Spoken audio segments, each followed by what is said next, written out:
Hi there, and welcome to my video today. I'm going to show you how I'm taking this Artist Loft watercolor hardbound journal and I'm going to transform the cover. This is 140-pound paper, and you can pretty much do this to any cover of a hardbound book. It's important to start with gesso, though, because you want to create a surface where you can actually glue stuff down on or paint on, and the way to do that is with gesso. It just gives a little bit of a substrate that's more cohesive for mixed media. So I'm just putting on a thick layer and letting that dry before I work on it. These are some of the papers that I took out. They're my jelly prints that I love to use in my collage. I just make them on my jelly plate. And I'll put up a video right here. You can see how I do it. Maybe you'd be interested in trying it out too. And that is going to be my focal point. And this is a satin fixative that I use because I do use my inkjet printer at home. So sometimes the colors do run. So it's really important when I'm printing on either deli paper or tissue paper or whatever kind of paper, I do spray a layer on top of that so that the colors don't run too badly. Sometimes it works better than others, so it's just a experimental process. So I just kind of put my papers in a fashion I thought that I would like, but it can always change as I go. And I'm just using my satin medium to adhere the papers down. The gesso really helps. It gives a little tooth to kind of stick to. And I am putting a layer on top as well so that the papers are prepared for more media later. I can paint on top of them without them buckling. So just using the satin medium and a paintbrush to put the papers down. And I'm not thinking too much about it, just kind of having fun collaging and keeping in mind a general color palette that I want to achieve because this is going to be a cover of a journal. So I want to kind of incorporate the whole feeling that I want to emote when I'm using it. This is titanium white. I wanted to create a little kind of solid space, maybe just a place for the eye to rest and to add some details later. So I'm just adding a little kind of different shapes and lines in there to create a little spot where I can add some other things. That is the challenge using papers with a lot of patterns. It can kind of get a little busy. So you want to think about what kind of marks you want to make, what other things you want to collage in later, and then that can kind of help you create a little empty space to put those things in. So this is bright olive green and raw umber, and I just kind of combine them to make this pretty green color. It's almost like bright army green, I would call it.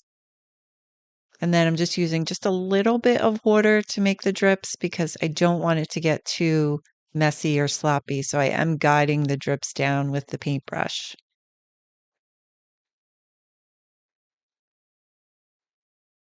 Nothing too fancy, just kind of letting it go a little more with the paintbrush. And there is the butterfly. I did get that online. It's a copyright-free image. It's important to make sure you use images that you're allowed to in your artwork. And I am using the satin medium. So I have to be careful because this is a lot of color in this butterfly.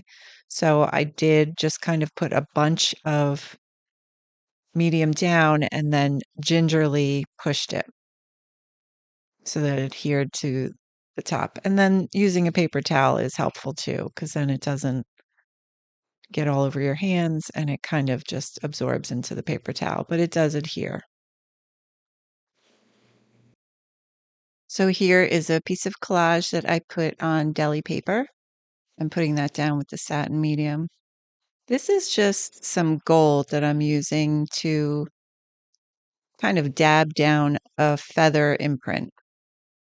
I didn't want anything to be too dark on the bottom, but I think next time I would add just a tiny bit of color because it did come out a little light. I do have a solution for that I will show you after. But it just added like a nice little iridescent kind of outline. The gold is fun to use. You just have to be careful you don't overdo it. I know I can get a little gold happy, but it's fun to use. And then I was feeling like that corner was looking a little bare, so I wanted to add a little extra collage. That is just stencil I put on with my jelly plate onto some deli paper. This is another stencil, really kind of cute little shapes. And I usually would use the dabber to put this paint on, but I wanted to try it with the paintbrush. It kind of worked, but I had to go back in and fill the little spots. No big deal. So this is my Posca paint pen. This is off-white. It's not like bright white, so it kind of adds a nice little bump without being too obnoxious.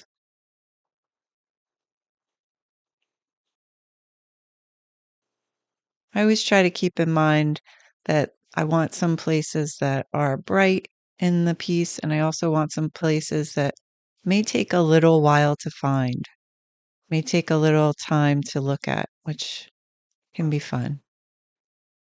And this is a Signo gold pen that I love. My sister gave me one and a silver one, and they are amazing pens. They have a great flow and they just really add some pretty detail work, and it's just the right line width. It's not too thin, not too thick. And I added some gold trim around the feather at the bottom, just kind of made it stand out a little more. And just around these little leafy heart leaves, I guess you would call them. I love adding the extra little details.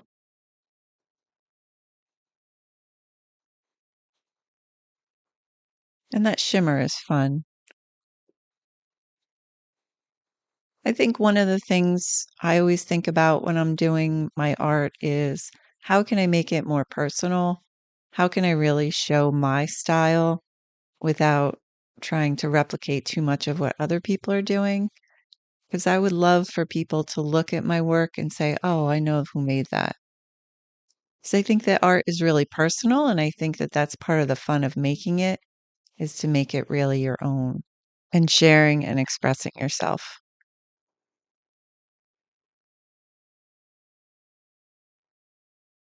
So just adding some fun last marks. And here are all the details that you can see.